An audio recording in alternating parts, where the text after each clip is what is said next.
figured do a little bit of a snippet in this week's Parsha, which is, it's a double Parsha, Parshas Achrei Mos and Kedoshim. And as opposed to printing up sheets for everybody.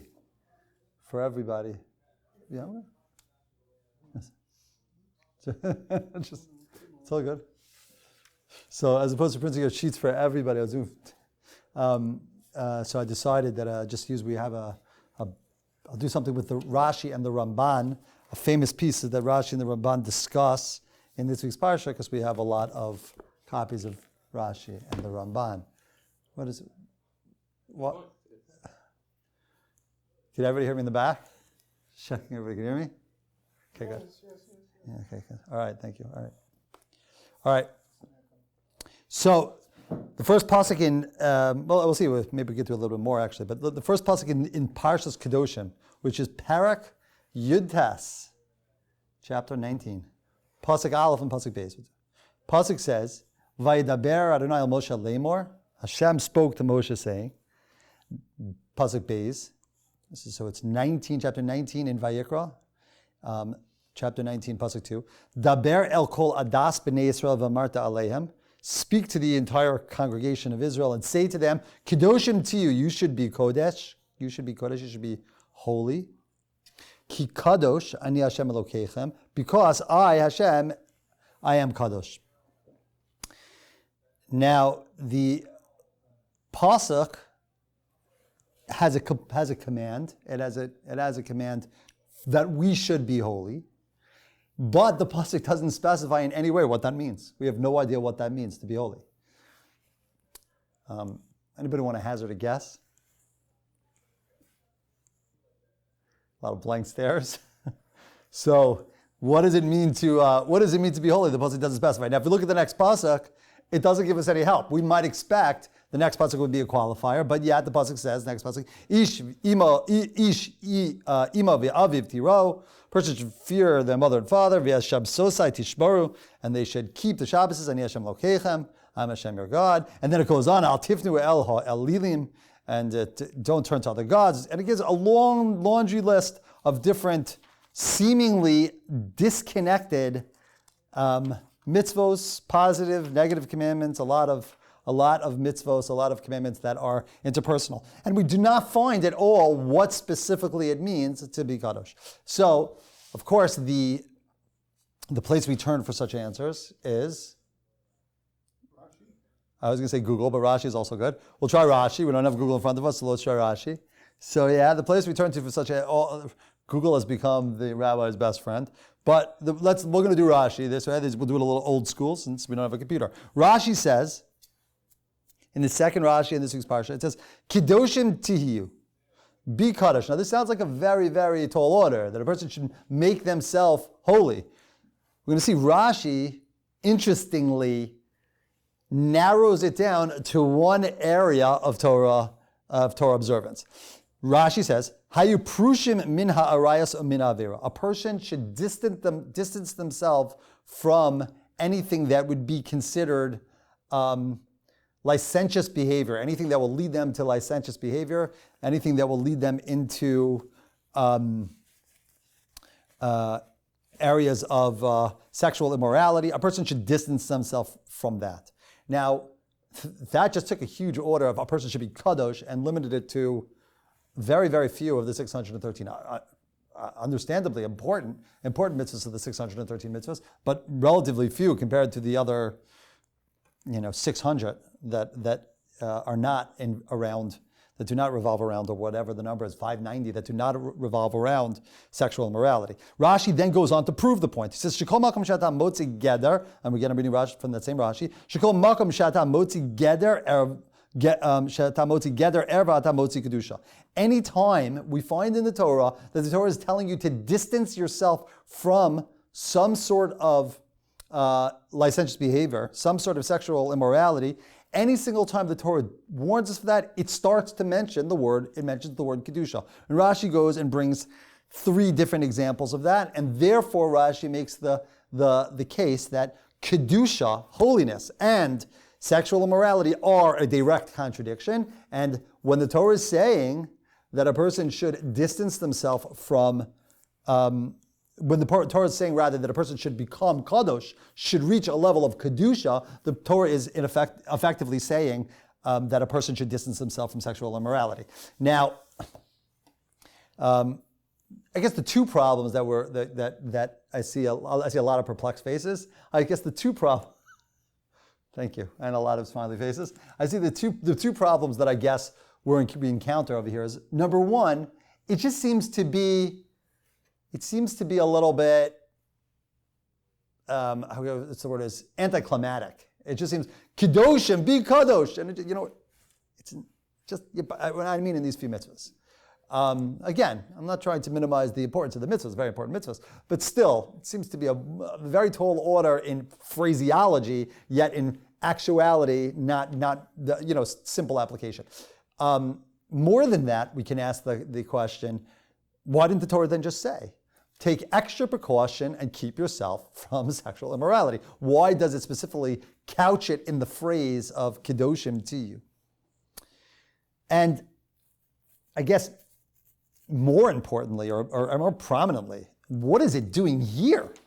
The Torah in the last Parsha, in Achrimos, the Torah did in fact give a list of prohibited sexual encounters. The Torah did give a list of that. It had some other mitzvahs then. It had some other mitzvahs that it mentioned. And so we could say theoretically that Kedoshim is following, the mitzvah of Kedoshim sums up afterwards all those other mitzvahs of the sexual immorality and says, stay away from it. But sort of, number one, why is it its own parsha? Number two, why does it start its own dibor? Vayidaber Hashem al Moshe lemor, daber al kol adas b'nei Yisrael. Just end it off over there. If indeed Kedoshim, the mitzvah to be kadosh, is tied with last week's parsha, so put it in last week's parsha, and don't give its own introduction. Vayidaber Hashem al Moshe lemor, that there's a new idea going on here. Just end off. You can end off with the closer, and and that would be the end. So Rashi's a little bit perplexing. What we'd like to see here is a very, very well-known and famous Ramban. And as I was told when I first started my journey of learning, when something's considered famous, that means that the speaker has heard of it. So that's all that it means. So there's a very, very famous Ramban. It's very, very often quoted, meaning, again, I've heard of it and I quote it sometimes. So let's see the Ramban. This version that everyone has over there, is everyone on the right page? That everyone has. This, who's tuning in, you'd have to find it. It's Nachmanides, you have to find it on this week's Parsha, Parak Yud Tes, chapter 19 in Vayikra, verse 2. It's the second entry of that verse. It says, Kedoshim to you. Now, Ramban, as he often does, starts off and he brings Rashi. He'll often bring Rashi, and sometimes bring Onkelos. Sometimes he'll bring the Ibn Ezra. He likes to take issue with the Ibn Ezra specifically, but he definitely likes to put Rashi at the front and as the front and foremost of all of the Perushim, and he brings Rashi. Have a Perushim in Arayas min Aver shekol makom she'atam motzi geder erva atam motzi kedusha lashon Rashi. He says, I give you Rashi over here. You see where it is? It's on the bottom of the next page. It's literally the bottom paragraph, and it starts off on the right side of the next page, and it starts off Kedoshim to you. See the bold words, Kedoshim to you? Your finger's on the right place? Yeah, but it's just a little bit, no, you were right there. That's it, just a few lines higher. Just go up a little bit. Right there, it starts off bold words, Kedoshim to you. And we're on the second line of that. So he says, so he brings Rashi. Then the Ramban goes. He goes further and he says, "B'Toras Kahanim in the Medrash Ra'iti Stam Prushim to you." The Medrash does not specify this has anything specifically to do with sexual immorality. It doesn't mitigate it to one specific genre of mitzvahs. V'chein shanu sham v'hiskad shem v'hiskad sheikh where is it? V'hiskadashtem v'hisem kedoshim ki kadosh ani. Got a little bit tongue tied over there, but kishem shani kadosh kach atem tiyu kedoshim kishem shani parush kach atem tiyu prushim.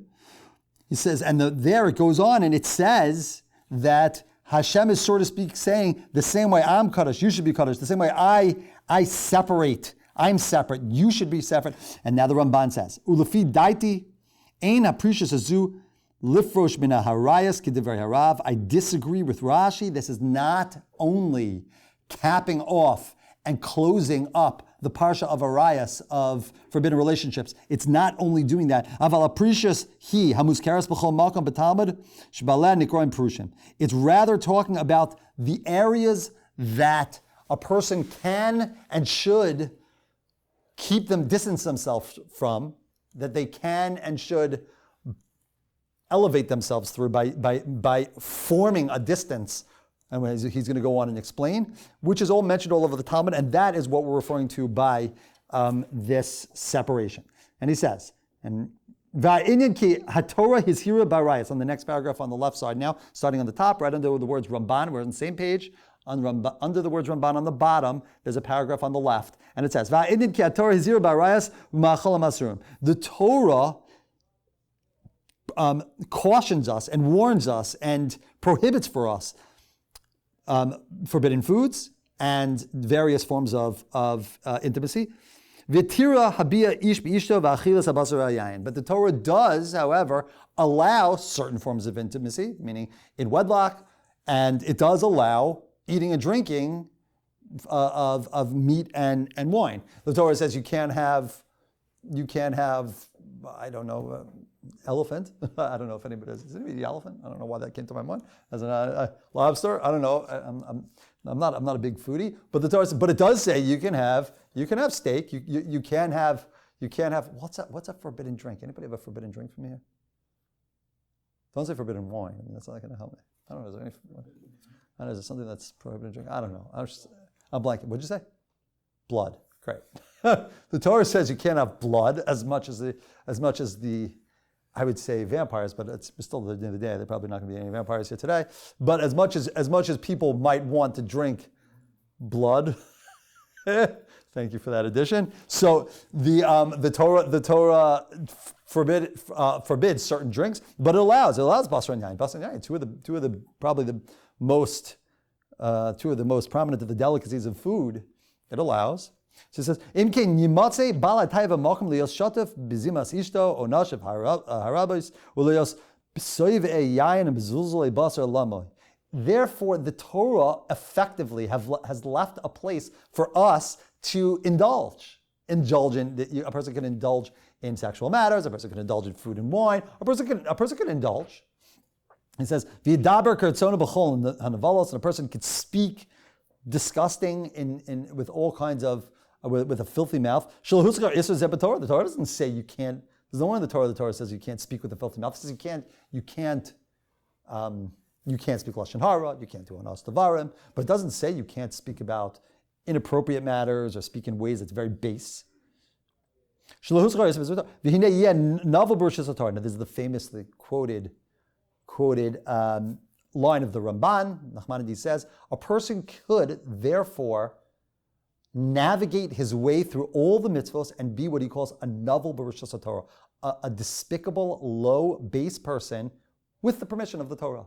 They have managed to navigate through every one of the averas and figured out a way to get a hechsher on each one of the things that they want to do. They haven't committed anything, they haven't transgressed anything. Take a simple example. The Torah says I can eat meat. I wake up, I have steak and eggs for breakfast. I have steak, I have shish kebab for lunch, and then for supper I down a bottle of wine and another steak. And I'm good. A person can be completely enveloped and completely just totally, what's the word I'm looking for? But totally surrounded and living in a world of taiva, of indulge. There's a word. That's what I'm looking for. They can be totally indulging in a word of what? Right. They can be totally. What was that in the back? Okay. They can be totally in the. They can totally be indulging in a world of gluttony, and it's all okay. Technically, they haven't done anything wrong. They make a bracha, have all the food is kosher, they have the best kashrus, but still, lefikach, therefore, bokas, and again, the Ramban's famously quoted words is novel berushas Torah. The person is a base human being with the permission of the Torah. They've done everything that the Torah says. They've managed to navigate it. Lefikach ba'akasav. Therefore, the Torah comes afterwards. It says, achrei shapart kol esrim sha'asar osam legamrei. After the Torah has finished its exhaustive list that it said until now, of all the things that is prohibited on a person, v'tziva b'davar klali shenia prusha mina mutaros, and it then goes and caps it off by saying a person should also distance themselves from things that are even permitted. This. Just for a second, let's take a stop for 1 second just to understand what he's saying. He's saying that there's a level here in Kedoshim to you of subjectivity, that a person has to know for themselves. There's no way to give a measurement. There's no way that a person can look in a book and say, oh, this is too much wine to drink. This is too much meat to eat. This is too much time to indulge in whatever the pleasure is that a person, too much time to sleep or too much. A person needs to. As a matter of fact, they say that there's a Gemara that says that dreams are 1/60th of prophecy, and it says fire is 1/60th of Gehenna, and it says Shabbos is 1/60th of Olam Haba, and it says sleep is 1/60th of death. It's only 1/60th of death. So could you imagine how good death is going to be? Wow, sleep is only 1/60th. It's going to be great.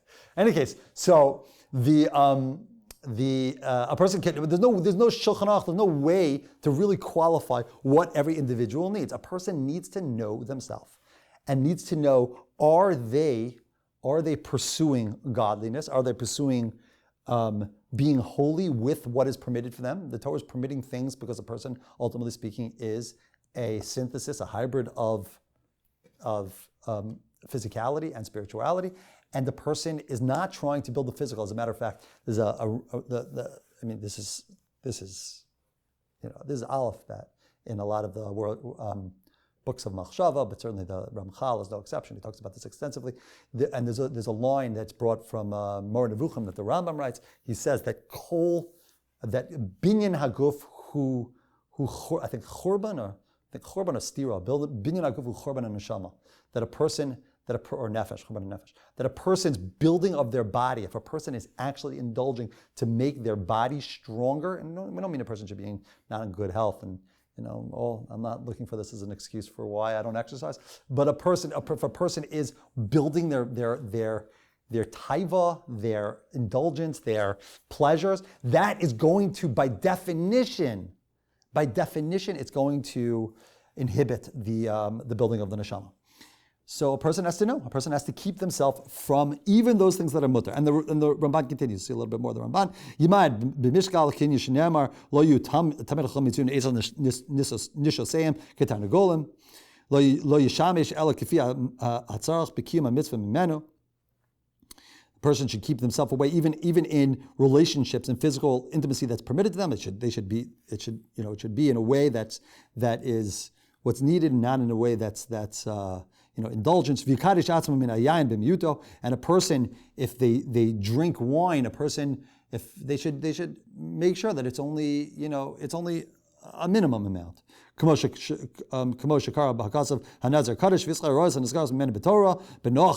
a person should remember what happened with Noach and with Lot.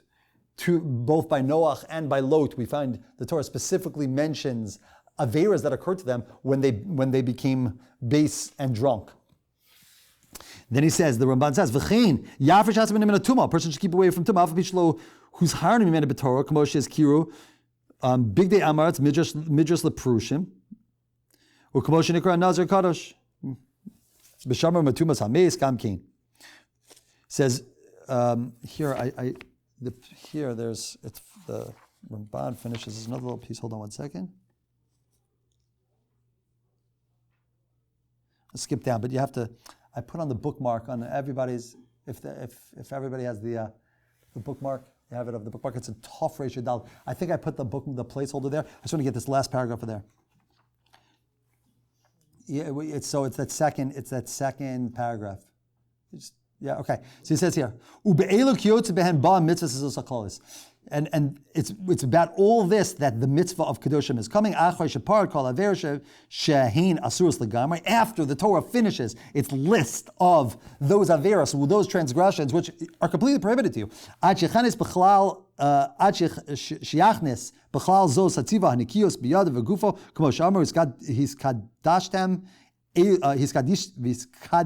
Viskadashtem on him. Elu Ramayim Rishonim Visam Kedoshim Elu Mayim Achronim Ki Kadosh Zeh Shamin Arev Ki Afal Pisha Elu Mitzvahs V'Devreim Ikar Kasav Kiyotz B'Hem Yizayah Shenedikim V'Tahorim. He says Uprushim. He says therefore the verse. This is what I wanted. The verse comes Uprushim Me'amon B'nei Adam Shem Mluchlachem Atzman B'Mutaras V'Kiurim.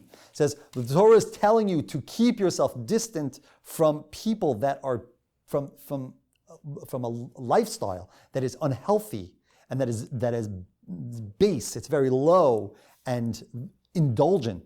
A person should keep themselves from it. Again, there's so much subjectivity in here. I mean, certain things are objective. A person speaking in a way that's completely inappropriate, there's certainly a tremendous amount of area that we could say there's objectivity. A person doing things that are completely,